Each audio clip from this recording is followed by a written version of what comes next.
What a glorious day. What a glorious way that you have made me. And oh, what a glorious day. What a glorious day.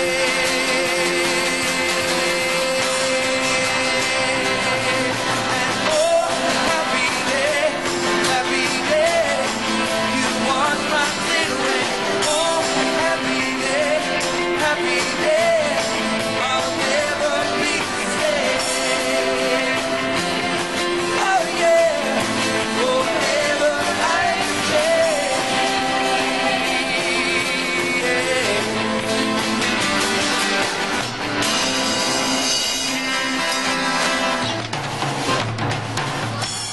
Right, we're on part 2 of American idolatry.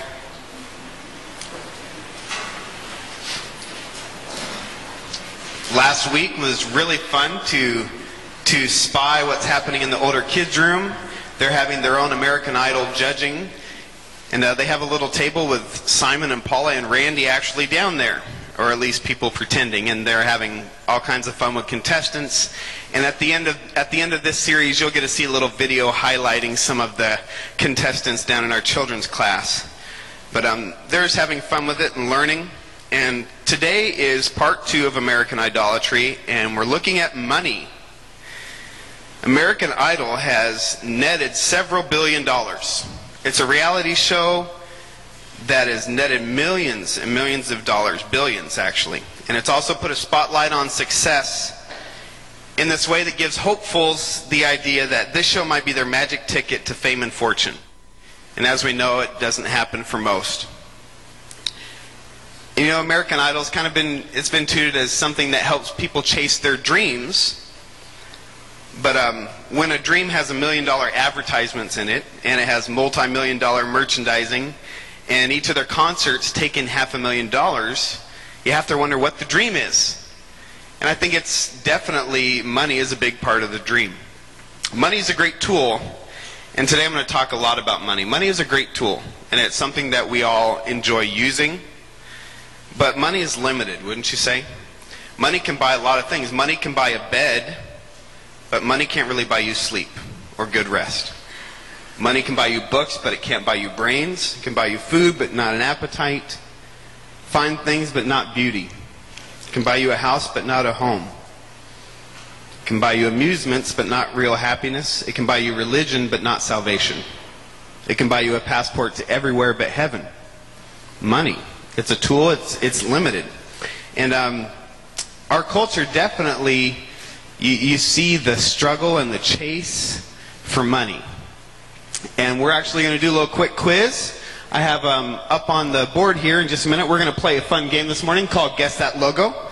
And what I want you to do is, when the logo pops on the screen, please tell me what logo, what brand it represents. Ready? Go ahead. Not bad. 1 for 1. Go ahead. Well done. Hewlett-Packard. Number 3. Shell. Number 4. Nike.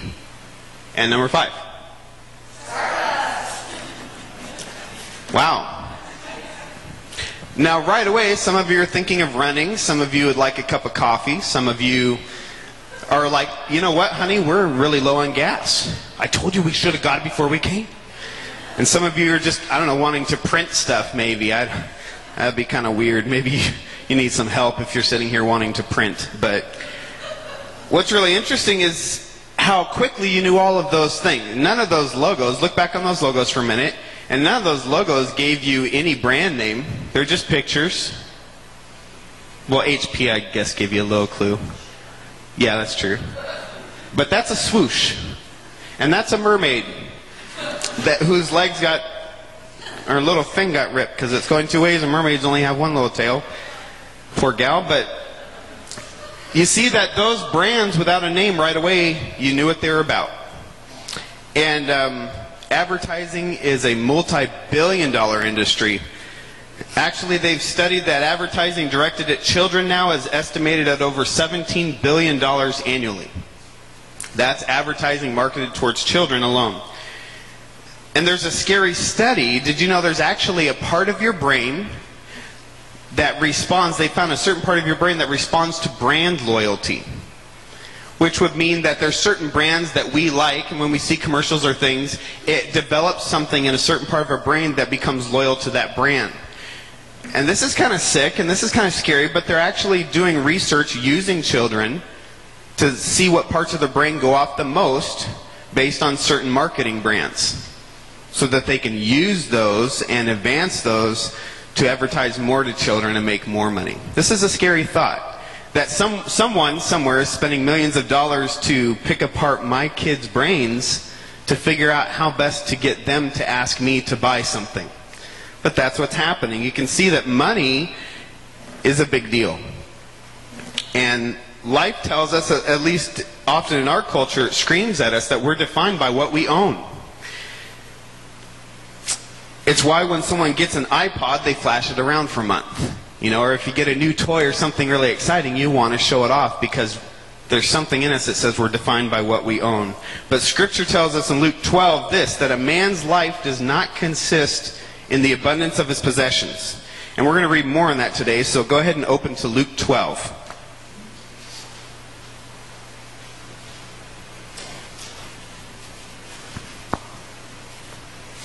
Luke chapter 12. I'm going to begin reading in verse 15 today. It's amazing how much Scripture says about money. It says more than I could share today. It says more than I can share in several Sundays. So it is an issue that is on God's mind as well. And it's not that money itself is evil or good. It's a tool. What we do with it can lead us into evil or lead us towards good. Let's read in Luke 12, 15 through 21. Then Jesus said to them, he said this, "Watch out. Be on your guard against all kinds of greed. A man's life does not consist in the abundance of his possessions." And he told them this parable. The ground of a certain rich man produced a good crop. He thought to himself, "What shall I do? I have no place to store my crops." Then he said, "This is what I'll do. I will tear down my barns and build bigger ones. And there I will store all my grain and my goods. And I'll say to myself, you have plenty of good things laid up for many years. Take life easy, eat, drink, and be merry." But God said to him, "You fool, this very night your life will be demanded from you. Then who will get what you have prepared for yourself? This is how it will be with anyone who stores up things for himself, but is not rich toward God." Some things I'd like to notice in his story was that the man was doing things that any of us do. He was working, in theory, I don't get a good crop, I don't work soil. But he was working hard, he found success in it, so from there he moved to a different level of living to try and enjoy his success, to try and enjoy the things he worked towards. And that is something we all do. So what is the difference in this parable? Why would Jesus say it? Is not that what he's doing is wrong. It's not that working is wrong. It's not that making money is wrong. What is it? He was not rich towards God. He was taking all he had and storing it for himself so that he could enjoy the pleasures of this world. And that was the end result for him. Is, man, I've worked hard. Look at all I have. I'm pulling it to myself. I'm going to hoard it and enjoy it.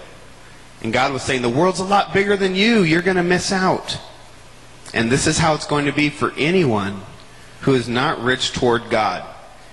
So when I read a sentence like that in this parable, I thought, I want to be rich towards God. I want to find a way. What does it mean to be rich towards God?